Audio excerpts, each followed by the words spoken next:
So, welcome. It's Sunday. Another day in the life of me, Brian. We just watched video, didn't we, Peter? Didn't we? A day in the life of me, Brian. Well, I'm just saying me, Brian. Yeah, it's all about you. It's all about me and Peter. But yeah, I have to fix something. What is at the corner I have to fix? Because it's about, with park homes, you have to keep maintenance on them. Because of cracks and things. Because if water gets into these cracks, it can cause all kinds of horrible things. But it's only a crack, it's only a crack on the surface. Yeah. It's not actually structural. No, but but it's best to seal it to stop water getting in, to which would then cause the damage. So lately, we've been going around the outside of the house and filling in cracks and everything, with just painting or with filler that we've looked up, and they said it's perfectly fine to use. Because yesterday we were supposed to go to Bell Rock, which is a cruise, and then do a cliff tour on the boat, but unfortunately the weather up here was absolutely atrocious. Yeah. Which I think it was all around the country with thunderstorms and all sorts. Yeah, we had thunder and lightning, and the rain was just the thunder. The thunder it was made the house shake. The house shake. It was really bad. So, but yeah, so I think I'm gonna do this for pretty much a week to see what we're doing, what we're up to. But yeah, we're gonna leave it at that. You're gonna see me videotape the crack. Yep. And and it's also Pamper Day. The crack. See, he went there. I didn't go there. But anyways. Anyway, I've got to go and put my medication. I've got to sort my medication out. Yeah, and it's Pamper Day. It's Pamper Sunday for Peter, isn't it? It's my beard. It is beard. But anyways, I'm gonna take you guys outside and show you what I'm talking about as the crack. All right. Okay. So this is what Brian's going to fix. So you can see there's a crack just here, and all along here, I don't know if the camera picks it up, but there's a little crack there which I think Brian forgot to mention previously. So he's going to fill all that and paint it over, fill that up and then paint it over, because obviously it's come out a bit. So it should do all right.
How do you think that went? I think it went okay. What do you think? Yep, looks all right. I just gotta wait for it to dry. Needs to dry and then we can paint it and it'll look nice and look just like new. Like new again. Because here, Peter's gonna think, why didn't I fill this up? Well, I am.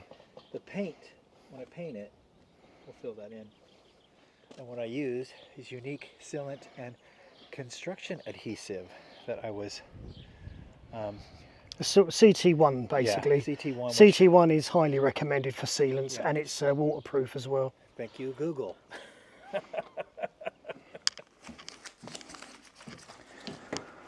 Yeah, so we thought since we're waiting for the thing to dry out there before I can paint it, we'll make banana loaf. Okay. So what does this banana loaf consist of?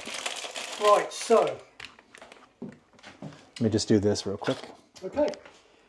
So the ingredients for the banana and chocolate chip loaf now, because we're going to add some chocolate chips to it. Yay! You need 140 grams of butter, which I'm going to soften in the microwave in a second. I don't want to melt it, I just want to soften it. So I'll do that in the microwave in a second. You need 140 grams of caster sugar. Okay. You need 140 grams of self-raising flour. I don't know what self-raising flour would be the equivalent of in America. We'll find out and put Yeah. that the comment Because below. when or normally whatever you say below. flour, it's just plain flour Yeah. in the UK. You need 2 very ripe bananas, which we're going to peel, slice up with our little banana slicer, and then mash up with our masher. Which so you all need- comes from the States, but you now we need have in the that. UK. I know, it's perfect. And then obviously you need a 2-pound loaf tin, which Brian's kindly buttered, you know, dusted I've sides sorted it out. and put the lining in. So that's what we're going to do. So I'm going to get the bananas all mashed up, and then I'm going to soften the butter, and then we're going to start putting it all together. Cool. See, I love that gadget. It's also good for cereal and things, isn't it? When you want to put sliced bananas on your cereal, Yeah. absolutely. I mean, we bought that a long time ago, probably about 10 years ago or something. Anyways, this is the fun bit. This is why you need really ripe tomatoes, because it will just mash Not really well. tomatoes, bananas. Bananas, sorry. Ripe tomatoes. A tomato and chocolate chip cake. That'd be a new novel idea, wouldn't it? Yeah. This is the point where I'm going to have to start doing some washing up. So the next step that he's done is he's softening the butter. Okay. Not melting it. Not melting it, but softening it. There he's checking the butter. You just need it in for about 10 seconds just to soften it, especially if it's been in the fridge and you haven't softened it previously. And why is that? Well, if you take it out of the fridge, because I put my butter in the fridge, it keeps it longer and it makes it last longer. But if you take it straight out of the fridge, it'll be too hard. So you need to soften it. So as my butter's stored in the fridge, I need to soften it in the microwave for about 10 seconds, and then it's nice and soft then. That's a bit of a debate. Butter in the fridge or butter not in the fridge? Well, same with eggs. We put our eggs. In the fridge. We do, but they're not sold in the fridge in the stores. No, they're not. Whereas in America, they're in the stores, in the fridges, because you do something odd with your eggs, which is all to do with washing them and stuff. Mind you, I've lived here for 25 some years, and he still says where you're from. And he's got a British passport. I don't know why they're doing it, but he's, you know, where he's from. No. God, I get lopped into everything, so, you know. Okay, so what we're going to do is we're going to cream, or whisk if you like, the butter, the caster sugar until light and fluffy. Okay. And then we're going to slowly add 2 beaten eggs, which I need to beat the eggs. Okay. And then a little bit of the flour, just a tiny bit of the flour, make it all light and fluffy, and then we're going to fold the remaining flour and mashed egg. Banana. My trusty... This, yeah, I mean, KitchenAid? I think this was, we got this, what, almost 15 years ago or something? We got this. And it's the last one that was actually, it was the last series or something that was made in the States. Yeah. They're now made, I think, I don't know if it's China or Taiwan or whatever, but, and we were lucky too, because with KitchenAid, I don't know if they still do it, but at the time this is under warranty and they had to replace the whole engine in it. Yeah, the motor. Yeah, the motor died on us. So it's had a brand new motor put in within the warranty. That's not one of these things that sit on the counter and never use. Peter uses it all the time. So. Just going to beat the eggs. Use the same bowl so we don't create too much washing up. I don't know why he's worried about washing up, as I'm the one who's going to be doing the washing up. So it doesn't really matter. Well, it's all going in the dishwasher. Yeah. Although you do rinse them first, don't you? That's another thing. Do you rinse before you put in the dishwasher, or you just put it in the dishwasher? Okay, so cream goes in here, Okay. and the caster sugar, 140 The whole grams. thing? 140 grams. Of caster sugar with 140 grams of butter, softened. I don't know why I'm beating it. I need it to be whisked. Nope. Sorry, tall person. Peter does have a ladder, but It's the only reason I married him. Peter has a height deficiency.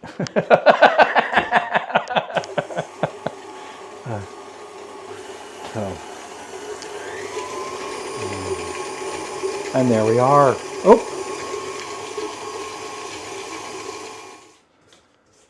Checking the sides. So do you have the flour in there after that, don't you? Yeah, we do, but I just want to make sure this is all nice and light and fluffy at the moment. Okay. Been a great help for us since we moved here.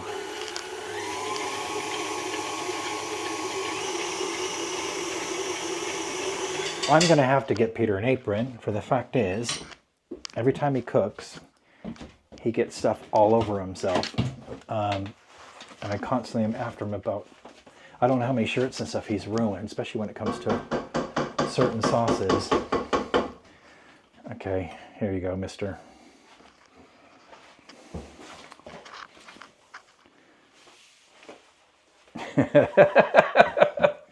And your Nespresso. It was my Nespresso one, wasn't it? Yeah. Where did we get that? I got it free when we went to the tasting. We went to a tasting thing and they gave it away. I have to say, it came out of there so high, so much coffee that you have to drink. Jeez. Right, so I am kind of following a recipe on here. Yeah.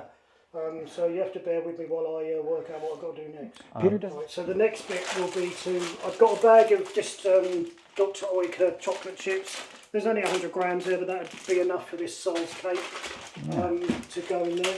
Right, so the next bit here is, then I've got to slowly add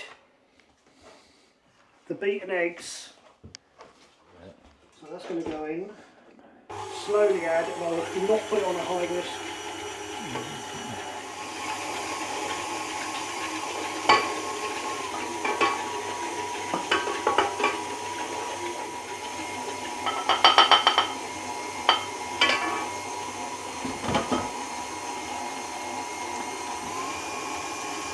Okay. He has to slowly add the flour in and then the eggs. Another big treat that we're going to probably do tomorrow, Peter makes a Yorkshire pudding wrap. That is his signature dish. But we will say to sift the flour, but I always find if you sift the flour, the cakes turn out better. Okay. But we will get in that tomorrow. So it says to fold the remaining flour, baking powder and mashed potatoes. So it's a teaspoon of baking powder, by the way. Okay. And the mashed bananas slowly, but I'm going to beat it in. So I'm going to use the beat and then I'll beat it in slowly. Because folding it otherwise takes forever. Okay. So I'm going to put, it says 1 teaspoon, I'm going to put a heaped teaspoon. You're going to put what? How many? Heaped. Heaped, so it means it's more than a teaspoon, okay. Just slightly heaped. I didn't know there was that terminology in cooking to worry about. So he's put the banana in there. As you can see, I got to get started soon. I could do it after you add, when you do all this stuff, can't I? There you go. There's your washing up. Yeah, I know, there's my washing up. Including this. Right, this is where I've got to go really careful now. Okay. Put that back on there. That's the rest of the flour, isn't it? Yep. See, a little bit comes out. That's why you have to go really slow. See, it's all nicely mixed up. You have to do it on very low speed, because otherwise everything will come out like I made the mistake. Oh, a carrot cake. Yeah. This prepared tin that my husband prepared earlier.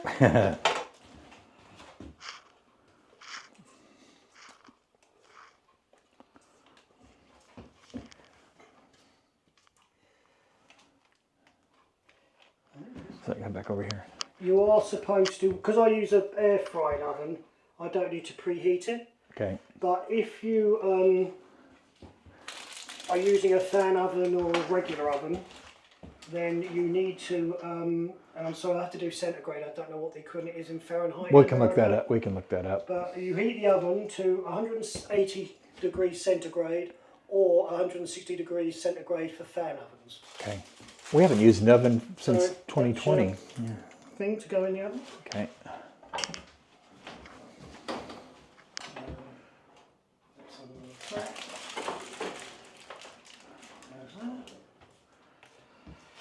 Air fry function to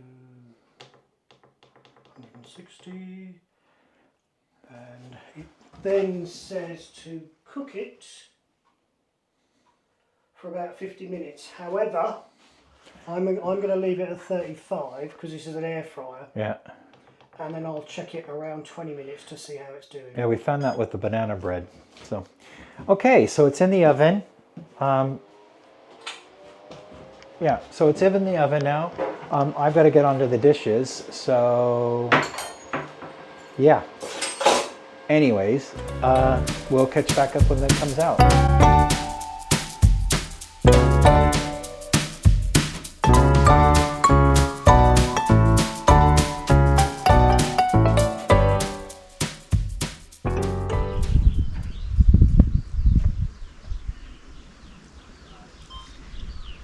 So, this is the bane of Peter's existence.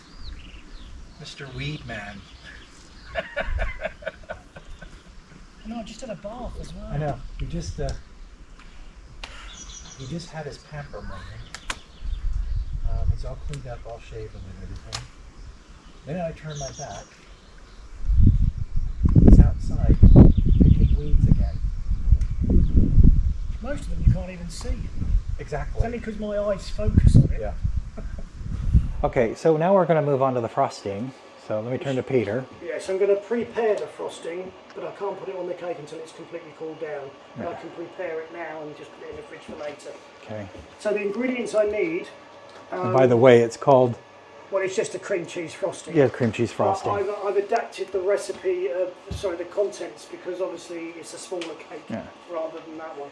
So basically, I'm going to put 3/4 of a 3/4 cup. So I've got a 1/2 cup and a 1/4 cup there, which makes 3/4 of a cup of icing sugar to go in here. Okay, so he's putting in a sifter. So 1, 2, 3.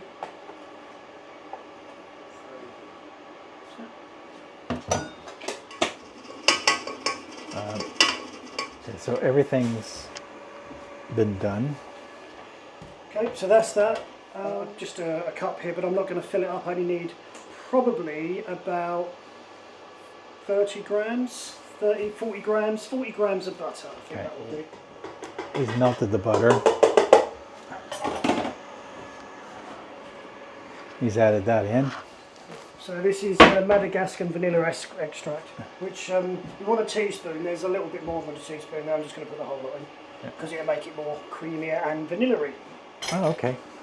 Is it 6 ounces? This is a 6-ounce pack of cream cheese. So and what you do is you whisk it until it's really creamy, light and fluffy. okay? And that's your frosting. Remember, because it's got the powdered sugar in it. Remember last time? Yeah, I'm going to do it slow first.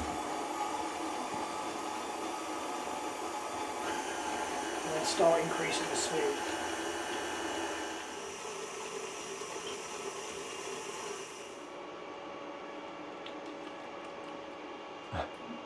How is it? It's good? Did it work? Yep, it worked. Okay, so that's our cream cheese, which we will put on the cake when it cools down. I'll just leave that there. I'll put the cover over it. And I will clean up. One eternity later. Okay, so we're out of the oven.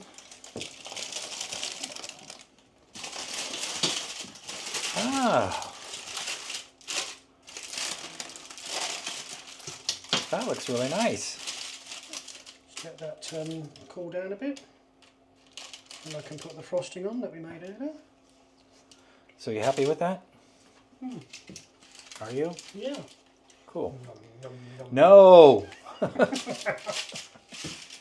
So, tin of Vermont gray to sort this out because we painted Vermont gray. We did buy a huge tin of this, didn't we? Yeah, just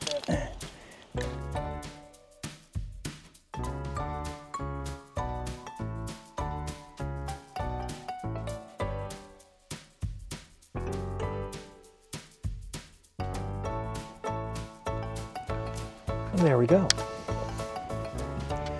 So that sorts out the corner and everything there. Yeah. And that's how you repair the wall. So we're frosting it. Found a container it'll fit in. Ooh, that looks nice. So we like to have coffee and or tea and cake in the morning, don't we? yeah. So there you are. Hold it up. There you go. That looks nice. That looks really good, honey. Yeah, yeah. Can't wait to have that later. So, yeah, cool.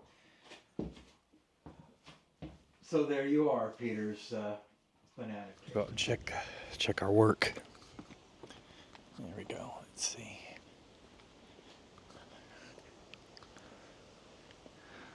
There you go. At work, you would never know, would you? Anyways, perfect. So, and that's how you seal up cracks if you find them in your park comb. If you have you don't have the siding that some people do. But yeah, that's how you do it. All right, bye.